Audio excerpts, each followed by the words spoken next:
On a family cruise, my daughter spent 3 hours waiting alone in the hot sun, while the rest of the family went on a private excursion without her. They acted like it was no big deal. Then she said, "Will you do what you promised?" I said, "Yes." By dinner, the whole family was in complete panic mode. We found her standing near the edge of the dock, towel in her hands, goggles dangling from one wrist like she'd forgotten they were there. She wasn't crying. That made it worse. My husband, Daniel, saw her first. "Celia." She looked up when she heard his voice. No running hug, no outburst. Just a small nod, like she was confirming what she already suspected. We were back, and she was still alone. We walked toward her, slow at first, unsure of what we were even looking at. The sun was brutal that day. Her cheeks were flushed. Her hair stuck to her forehead in messy curls. She'd clearly been out there a while. "Where is everyone?" I asked. "They went," she said. I didn't understand. "They left already?" "They left without me." She said it like it wasn't surprising, like she'd practiced saying it out loud while she waited. "They gave your spot to someone else?" Daniel asked. Celia nodded. "Asher threw a fit. He wanted to go. Aunt Jill gave him my spot and told me to be the mature one." Aunt Jill is my sister. Her son Asher is 9. Celia is 11 and had been talking about this excursion, snorkeling, cliff jumping, boat rides, for weeks. "She said I could read or use my phone," Celia added. "But my battery died, so I just waited." I looked at her, sun in her eyes, towel around her shoulders, trying very hard not to seem small. Her lips were cracked. Her arms were pink from the heat. Her ponytail had wilted halfway down her back. She'd clearly been there a while. Daniel didn't say anything, just stood next to me very still, his jaw clenched, the way it does when he's trying not to break something. "She didn't even ask me," Celia said quietly. "She just told me to understand." There was a pause. Then she looked at me, not angry, not even sad, just tired, and said, "Does it count? Will you do what you promised?" "Yes," I said. "I will." Celia smiled. "Cool." 3 hours later, the family chat exploded, and by dinner, everyone was shouting in a panic. People talk about adoption like it's just a form you fill out. You decide, you apply, and one day you pick up a child and call it a family. It wasn't like that for us. I spent 4 years trying to get pregnant. 4 years of vitamins and ovulation trackers and whispered optimism. 4 years of sitting in waiting rooms with one hand on my stomach like I could will it to work. We tried everything, except giving up. Somewhere around year 2, I started having recurring dreams where I was already a mom. Not pregnant, just a mom. The kid was always different. Sometimes a toddler, sometimes older. Sometimes she'd look like me, sometimes not at all. But she always called me mom like it was the most natural thing in the world. I'd wake up crying, then get up and try again. By year 4, we were sitting in a social worker's office talking about foster to adopt. She warned us it wouldn't be easy, that it could take a long time, that there were no guarantees. We nodded like we understood, but we didn't. Not really. And then there was Celia. She came to us at 6 years old. Brown eyes, tightly coiled curls, arms folded across her chest like she was holding something in. The first night she was in our house, she didn't speak. Not even when I offered her ice cream. She just looked at me like she was already waiting to be disappointed. She came from a hard background. I won't tell her story for her, but I'll say this. She had every reason not to trust the world. At night, I'd hear her crying softly through the walls. Not the loud, dramatic kind. The kind kids do when they're trying not to bother anyone. I'd sit outside her door and whisper that she was safe now, that she could take all the time she needed. It took months for her to call me anything at all. When she finally whispered Mom for the first time, she said it like a test. I pretended I didn't hear it, just smiled to myself while doing dishes, then went into the bathroom and cried for 10 minutes straight. Daniel took longer to win her over. She was wary of him at first, but he never pushed. Just showed up every single day, sat on the floor while she colored, let her help him fix things that didn't really need fixing, held out his hand every morning and let her decide whether or not to take it. She did, eventually. One day she walked up behind him while he was changing a light bulb and said, "Be careful, Dad." He dropped the bulb. We both pretended it was an accident. We didn't know if we'd get to keep her. That was the hardest part. Every court date felt like holding our breath. Every phone call from her caseworker made my heart race. I wanted to love her like forever, but I was terrified of the day someone might take her away. And then came the day the judge said yes. The paperwork was done. The ink was dry. The caseworker hugged us and called me Mom, like it had always been true. Celia was officially our daughter. We went out for ice cream, and she got every single topping she wanted, even the weird ones that didn't match. She grinned the whole time. We've never forgotten what it took to get her. I think that's why it hurts so much, watching people act like she's lucky to have us, like we did her some noble favor by taking her in, as if we're saints for loving our own child. The truth is, we're the lucky ones. Every single day. We know it. We feel it. But not everyone sees her that way, and that's where the cracks started. The first time it happened, I told myself I was imagining it. It was at my sister Jill's house, a few months after Celia's adoption had gone through. The whole family was gathered for Thanksgiving. Turkey, stuffing, my mom's usual passive-aggressive pie commentary. The kids were running around in matching shirts Jill had ordered from Etsy. Each one had their name on the back in gold script. Except Celia didn't have one. She wore a plain pink sweatshirt. When she asked if maybe hers got lost, Jill laughed and said, "Oh, I didn't think you'd want one." You know, because she's more introverted. I started to say something. Then my mom gave me that look, the one that says, "Don't ruin the day." So I swallowed it. Told myself it wasn't a big deal. That next time, I'd speak up. But next time came. And then another. And another. There was the group text about the family reunion, sent to everyone but me. The Christmas slideshow with photos of every niece and nephew, including ones I barely knew, except Celia. The birthday party where every kid got a goodie bag filled with toys and treats, and Celia's had a broken crayon, a pen, and a wrapped peppermint. "She's older," Jill said. "The others are still into that stuff." She was 9. Even when Celia tried to connect, it felt like she was being held at arm's length. The other cousins would form little clusters, whispering and giggling. Celia would hover just outside the group, holding her cup or her plate like it might earn her an invitation. Sometimes she'd catch my eye across the room and smile like everything was fine. Sometimes she wouldn't smile at all. We talked about it, Daniel and I, quietly, after she went to bed. At first, we debated whether we were reading too much into things, whether maybe it was just the usual family weirdness. But then came the night Celia asked if she was just visiting our life, like maybe this was a trial and we hadn't told her. I said, "What do you mean?" She said, "I don't think they think I'm real family." That was when I stopped pretending. Daniel sat her down that night and told her something we should have said sooner. "If they ever make you feel small again," he said, "we'll walk away. No more second chances. We don't need their permission to protect you." Celia didn't cry. She just nodded. "Cool." When the cruise came up, I hesitated. It was a big trip. 5 days, shared cabins, meal plans, activities with cousins. I didn't want her getting hurt, but she was excited. She kept asking if she could bring her camera, if there would be snorkeling, if maybe the other kids would finally get to know her better. She said, "It'll be different this time." She packed days in advance, picked out her goggles and practiced jumping into the pool so she'd be ready. She kept saying, "I think they'll really like me this time." The morning of the excursion, we all met for breakfast.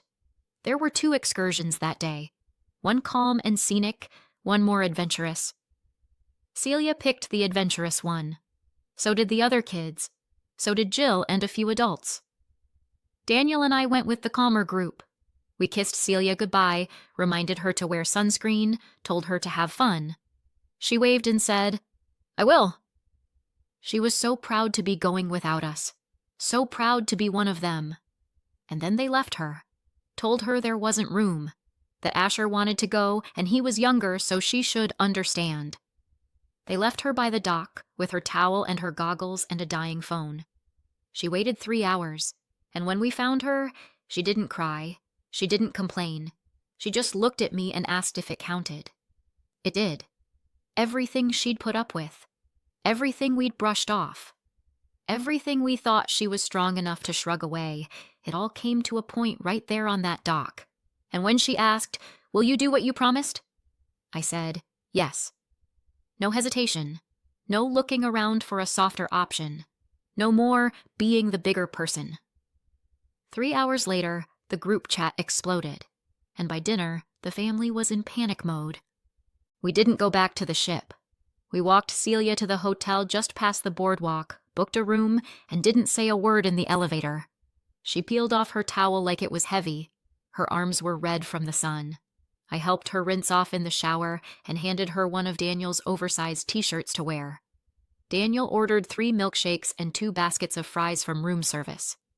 Celia drank hers in one long sip, then fell asleep on the bed without even asking what was next. By the time she closed her eyes, Daniel had already canceled our remaining days on the cruise. We lost the money. Didn't care. That night, we found a flyer in the hotel lobby for a private snorkeling charter, the exact same kind of excursion she'd missed. It left the next morning. Daniel booked it for 3. She woke up smiling when we told her. No one from the family had messaged us directly yet, just vague texts in the group chat. "Where did you go? Everything okay? We were looking for you at dinner." We ignored them, and that's when the panic started. At first it was just Jill. "Hey, you were supposed to do the dolphin swim sign-ins tomorrow? Can someone please explain what's going on? Where is Lauren?" Then my mom jumped in. "We had everything planned so carefully. This is putting so much pressure on Jill. Can someone just call them?" Then, silence. Like they realized something. Daniel and I were sitting on the edge of the hotel bed watching Celia dip cookies into her milk when his phone lit up with 12 missed calls in 10 minutes. My mom, my sister, my aunt. Then my mom again. Then the cousins started chiming in. "Wait, Lauren and Daniel actually left? Are you serious? What about the group snorkeling on Thursday? We needed their signatures." Then one of the parents dropped this bomb. "Guys, the kids can't do the water park day without 2 more chaperones. We literally can't go." That's when the group chat started melting down in real time. "Who's watching the toddlers now? What do we do about the group booking refund? My kids are crying because they've been looking forward to this all year." The last one was from Jill. "You've ruined this entire trip." That was the one that made Daniel laugh. The low kind of laugh. The kind that only happens when someone finally proves your point for you. We didn't respond. The next morning, we saw blurry photos from the cruise's group chat. Half the kids standing around in street clothes, looking confused in front of the ziplining banner they weren't allowed to enter. A message from a staff member had apparently made it clear. Too many kids, not enough adults. Rules were rules. Jill tried to negotiate. The staff didn't budge. "It's not safe," they said. "We can't let them in." No refunds. By midday, Jill was texting us directly, over and over again. "We're not joking anymore. You owe us. At least pay for the excursion you bailed on. People are furious." We didn't answer. Daniel put his phone on airplane mode. Celia asked if we could go get snow cones. Later that evening, we got a quiet message from Melissa, my cousin's wife. She said, "I saw what happened. I don't know the whole story, but it didn't feel right." That was the first moment I realized it wasn't just us. We didn't post anything, didn't explain or defend, but the silence around the story, it wasn't holding. I could feel it. People were asking quiet questions, wondering what really happened. Still, Jill was already spinning it.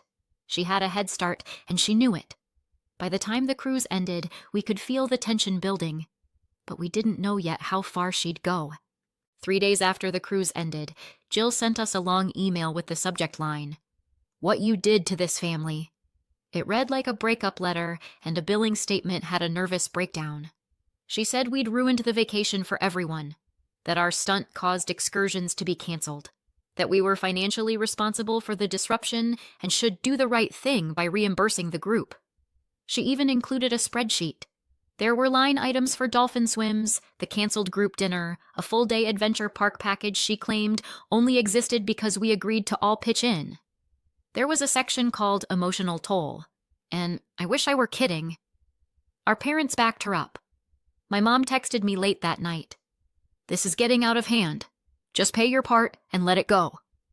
Then another, 2 minutes later. "Do it for the kids." Ah, yes, the kids. The ones we abandoned by protecting our daughter. We didn't respond. Not yet. Then came the public round.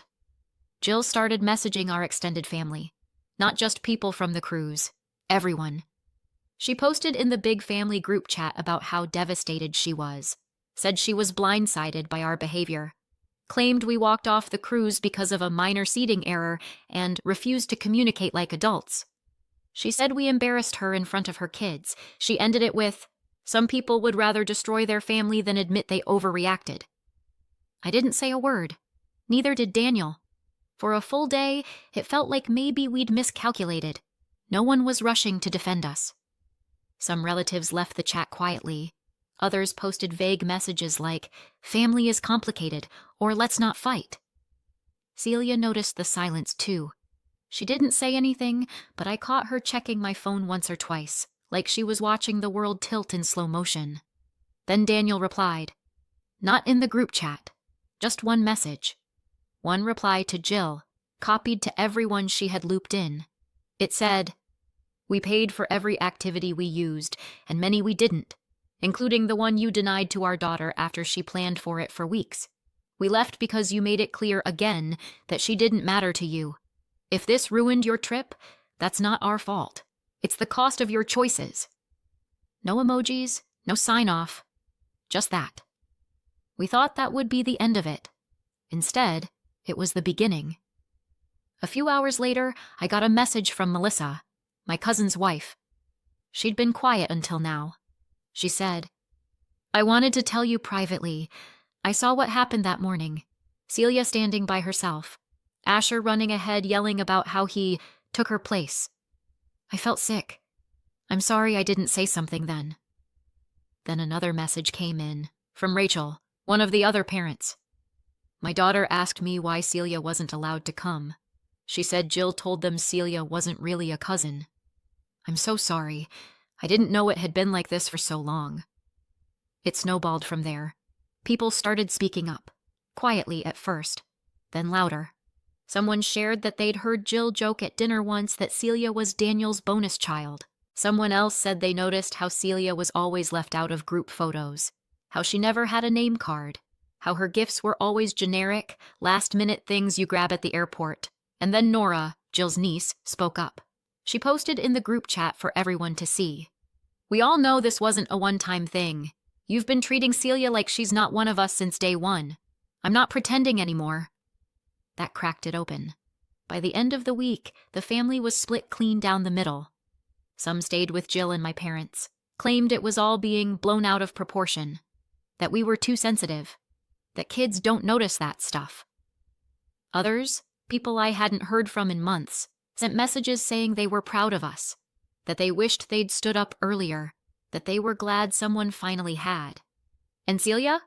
She got texts from a few of the cousins she'd never been close to. Ones who said, "I'm sorry." Ones who said, "I miss you." Ones who said, "I'd really like to hang out sometime, if it's okay." We stopped replying to Jill and my parents entirely. We blocked them a few days later after my mom sent one final message that said, "You're tearing this family apart over one hurt feeling." "One?" Celia read it over my shoulder. She didn't say anything. She just got up and went to her room. The next morning, Daniel and I sat down at the kitchen table with her and asked if she wanted to invite anyone over this summer. She said, "Can I pick?" We said yes. She smiled, named 4 cousins, all people who had reached out.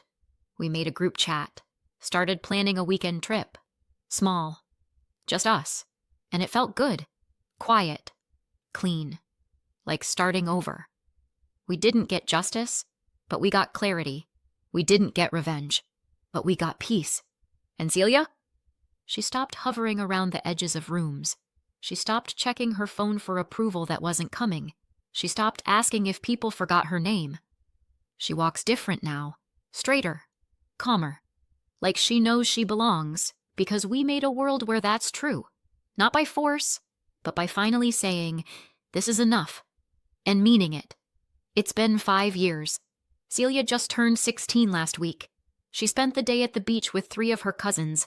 Yes, those cousins. The ones who stuck around. The ones who saw through the noise and chose kindness. They brought cupcakes, not out of guilt, but because they wanted to. One of them gave her a book with a handwritten note inside. She read it twice. She still remembers that cruise. Not the ship or the excursions, but the dock, the heat, the towel she wouldn't put down. She remembers what it felt like to be left. But more than that, she remembers what happened next. She remembers what it meant when we chose her. And so do I. We lost a lot of people that day, but we didn't lose ourselves. Still, sometimes I wonder, did we go too far? Or did we just finally stop shrinking? Let me know what you think in the comments. And if you want more stories like this, hit subscribe and tap the notification bell. After listening to today's story, perhaps it has raised some new questions in your mind, or maybe it has brought back some old memories. Every day on Reddit, new experiences and moments create fresh stories, and they connect all of us. Everyone has their own unique journey in life, and we all try to understand the world in our own way. These kinds of moments remind us that we are all human, sometimes happy, sometimes sad, and always learning something new. If you enjoyed this story, feel free to share it with your friends. Your thoughts and feedback are always valuable to us, as they motivate us to create even better content. Every story has its own unique angle, and our goal is to understand everyone's perspective and make our content diverse and relatable. Stories like these help us realize that life's journey is different for everyone, and by hearing other stories, we learn something new. You can also share your own stories with us. Your experiences are valuable to us as well, and if you enjoyed this video, please leave your feedback. We aim to create content that brightens your mind and gives you new ideas every time. If you've already seen this video before, your feedback is still important. With every piece of feedback, we can improve our content and bring a new perspective to our viewers. Today, what we saw was just a small part of the many stories shared on Reddit and across the world. It's a reminder of how we all try to understand life by sharing our experiences with each other. This video was only an example of how we try to connect with others through storytelling, learning about different sides of life. We hope to continue sharing such stories that help us all learn and grow together. Thank you for your time, and don't forget to keep an eye out for more stories coming soon. If you haven't already, please like and follow for more amazing content. Your support keeps us going, and we will strive to bring you more thought-provoking and heartwarming stories. Until next time, take care and stay curious. *.